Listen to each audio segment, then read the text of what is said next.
Welcome back. This is Palak Sharma. तो आज की वीडियो में हम लोग डिस्कस करने वाले हैं tips to improve memory and retention power. जैसा अभी आप लोगों के बोर्ड आने वाले हैं एंड रियल लाइफ में भी अगर आप कोई चीज़ें भूल रहे हैं, मतलब जैसे अगर आपने कोई कोई प्लेस का नेम था, आपसे थोड़ी देर बाद बोलते हैं तो आप भूल जाते हो, फिर आप कहते हैं हाँ क्या था। तो इस वाली कंडीशन में आप लोगों को किस तरीके से कौन कौन से टिप्स को फॉलो करना है जिससे आप लोग आगे के लिए चीज़ों को ना भूलें, अपनी मेमोरी पावर को इंक्रीज़ कर पाएँ एंड साथ ही साथ में आप अपने एग्जाम्स के लिए अगर किसी चैप्टर को याद कर रहे हैं, जैसे केमिस्ट्री में कोई चैप्टर है, एसएसटी का हिस्ट्री का कोई चैप्टर है, ऐसे चैप्टर्स जिनमें आपको चीज़ों को याद करना पड़ता है, डेट्स वगैरह, तो उन चीज़ों को आप लोग कैसे अच्छे से इंप्रूव कर सकते हैं अपनी मेमोरी पावर को, वो हम आज की वीडियो में डिस्कस करने वाले हैं। तो उसके लिए सबसे पहली टिप आपकी रहेगी वो है रीड अलाउड। अगर आप कभी भी कोई भी चीज़ पढ़ रहे हैं तो आपको उसे थोड़ा सा ज़ोर ज़ोर से चिल्ला के पढ़ना है, जैसे आप किसी सामने वाले को समझा रहे हो। तो वो चीज़ आपके माइंड में दो जगह से जा रही है, एक तो आप उसे सुन भी रहे हैं, ऊपर से आप उसे बोल भी रहे हैं, तो वो आपके माइंड में ज़्यादा देर तक रहने के चांसेस इंक्रीज हो जाते हैं अगर आप किसी चीज़ को बहुत तेज़ चिल्ला चिल्ला के बोलते हैं। अगर आपको कोई प्लेस का नेम याद करना है, अपनी रियल लाइफ में कोई चीज़ है जो आपको याद रखनी है आगे तक, तो आप उसको थोड़ी देर के लिए ना आप थोड़ा तेज तेज तेज बोलना स्टार्ट कीजिए। थोड़ी देर के लिए आप उसको 2-3 बार रिपीट करेंगे तेज तेज बोल के, तो वो चीज़ आपको लॉन्ग टर्म तक याद रहने वाली है। तो पहली टिप आपकी हो जाती है रीड अलाउड। सेकेंड टिप आपकी होती है मेक पिक्चर निमोनिक्स। जैसे मतलब आप लोगों को क्या करना है, अपने माइंड में उस चीज़ को विजुअलाइज करने की कोशिश करनी है। आपका माइंड चीज़ों को जो चीज़ विजुअलाइज कर सकता है वो चीज़ वो ज़्यादा देर तक याद करके रख सकता है।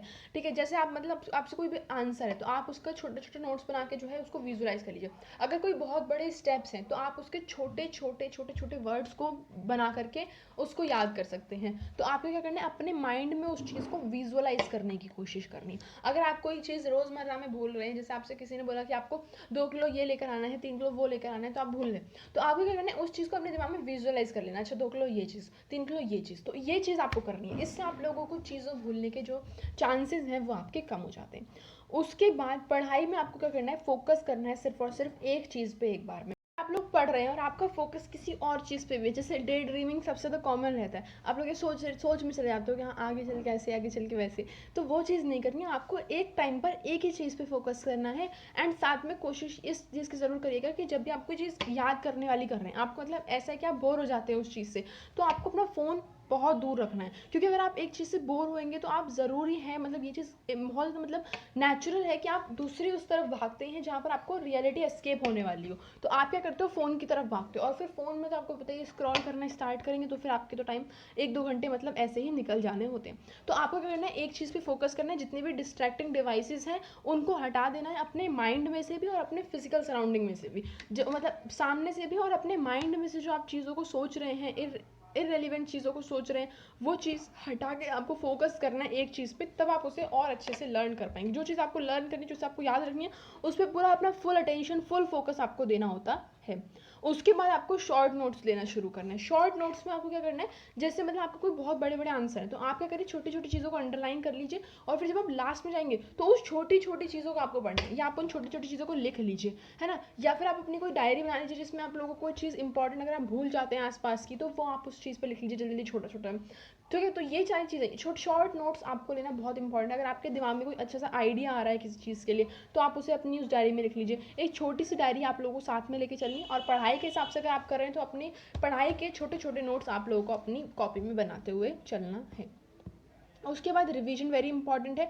जैसे मैंने आप लोगों से पहले भी कहा है कि आप किसी भी एग्जाम को देने जाएंगे उससे पहले अपनी चीज़ों को रिवाइज करना मत भूलिएगा। आप एटलीस्ट एक बार सारे सिलेबस को रीड आउट ज़रूर कर लें। उस सिलेबस को जल्दी रीड आउट करने के लिए आप अपने उन शॉर्ट नोट्स की भी हेल्प ले सकते हैं, और आप चाहें तो इंपॉर्टेंट चीज़ों को हाईलाइट करके जल्दी जल्दी उन्हें रिवाइज कर सकते हैं। जैसे मैथ्स के एग्जाम में आप लोगों को फॉर्मूला का रिवीजन होना बहुत इंपॉर्टेंट रहता है। अगर आप एक माइनस या प्लस साइन के भी फॉर्मूला को भूल जाएंगे तो आपका आंसर गलत आने वाला है। तो ऐसी चीज़ों में आपको रिवीजन का बहुत ज़्यादा ध्यान देना। जैसे अगर आप ओम्स लॉ भूल गए, V is equals to I R, अब आप कंफ्यूज हो गए, I is equals to V R है या V is equals to I R है, तो ये चीज़ आप लोगों को कैसे ध्यान में आएगी, जब आप एक बार रिवाइज कर लेंगे उसे लास्ट में। तो revision is very very important. Okay, अब देखो यहाँ पर क्या है, अब आप इसमें और लॉन्ग टर्म मेमोरी को इंक्रीज करने के लिए आप अपने माइंड को थोड़ा सा एक्सरसाइज, माइंड की एक्सरसाइज कर सकते हैं। माइंड की एक्सरसाइज में आपके आते हैं पजल्स वगैरह सॉल्व करना, आप सुडोकू खेल सकते हैं, आप चेस वगैरह खेल सकते हैं। ये छोटी छोटी चीज़ें, अगर आप लोगों को नहीं आता सुडोकू किस तरीके से खेलना है, तो अगर आप चाहते तो मैं उसके लिए अलग से वीडियो बना दूंगी जिसमें मैं आपको बताऊंगी कि किस तरीके से आपको खेलना होता है। ऐसी छोटी छोटी जो मतलब जो स्ट्रैटेजिक वाली चीज़ें होती हैं जिसमें आपका माइंड ज़्यादा काम करता है, इसे बोलते हैं ब्रेन की एक्सरसाइज कराना। तो आप इन ब्रेन की एक्सरसाइज कराइए, पजल्स वगैरह सॉल्व करिए, इससे आप लोगों को और अच्छे से चीज़ें क्लियर होती चली जाएंगी।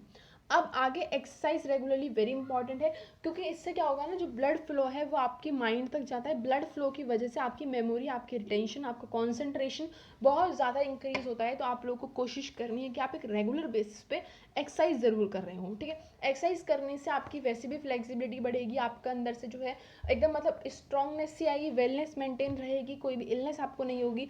तो ये एक्सरसाइज करने से आपकी मेमोरी लॉन्ग टर्म तक इंक्रीज रहती है। उसके बाद में अब इस टाइम पर मतलब बोर्ड के एग्जाम्स के बाद में अगर आप लोग ज़्यादा इनफ अमाउंट ऑफ स्लीप नहीं लेते हैं, आप लोग ज़्यादा टॉर्चर कर रहे हैं बॉडी को, 3-4 घंटे की स्लीप ले रहे हैं, 2 घंटे की स्लीप ले रहे हैं, तो उसमें आप लोग रिटेंशन नहीं कर पाएंगे। अगर आपको रिटेंशन वाले सब्जेक्ट पढ़ने, ऐसी चीज़ें जो है मैथ्स वाले सब्जेक्ट में तो हो जाती है जिसमें आपको पता है कि सारी चीज़ों में मतलब आप लोगों को अपना माइंड अप्लाई करना है। बट लेकिन अगर आपको रिटेंशन वाली चीज़ें आ जाती है, जैसे कि आपको कोई एसएसटी का सब्जेक्ट है, हिस्ट्री वगैरह, वहाँ पे आपको याद करने वाली चीज़ें, वहाँ पे आपको सफिशिएंट अमाउंट ऑफ स्लीप की ज़रूरत होती है। जैसे कहा भी जाता है कि आपका अगर एसएसटी वगैरह का पेपर आए तो आपको क्या करना है, वहाँ पर आपको सफिशिएंट अमाउंट ऑफ स्लीप चाहिए होती है।